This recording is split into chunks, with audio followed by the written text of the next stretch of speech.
Hi, this is Nanette Hosenfeld with the Great Basin Smoke Dispersion Briefing for Tuesday, January 3rd, 2017.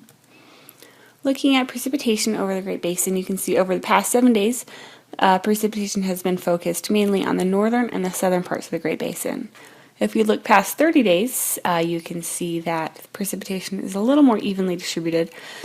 However, even looking back 30 days, you can see that much of western and central Nevada are really quite dry, so not a lot of precipitation there over the past 7 or the past 30 days. The infrared satellite this morning shows a low pressure system off the Oregon coast. Moisture is wrapping around that and going straight into the Great Basin. Some pretty deep moisture, as you'll see in the next few slides. So for today, you can see with the general weather pattern, all that moisture coming straight off the Pacific Ocean into the Great Basin. That's great for moisture, but not so great for mixing. The conditions are pretty stable, and so you can see that the ventilation index is very low across the majority of the Great Basin today. If we look at that in more detail, you can see that mixing heights are very low across the Great Basin. And although there are some decent transport winds, they're not enough to combat those low mixing heights. As we move into Wednesday, the picture doesn't change too much. The ventilation index is still quite low across the entire area. We still have moisture overhead in the Great Basin, and conditions continue to be quite stable on Wednesday.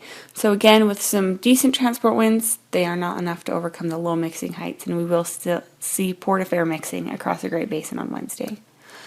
Moving into Thursday, we start to see some air coming into the Great Basin from the north. However, that doesn't help us too much with mixing. It's pretty cold, stable air. So we could see some decent mixing across the southeast, but overall, again, another day of port-of-air mixing across the area on Thursday.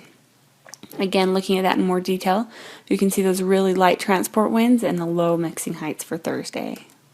The Utah Forecast Clearing Index from the National Weather Service paints a similar picture with really port-of-air mixing across the area over the next 3 days.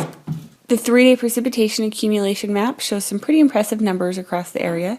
You can see in excess of 3 inches in the central Utah mountains, over 2 inches across Nevada.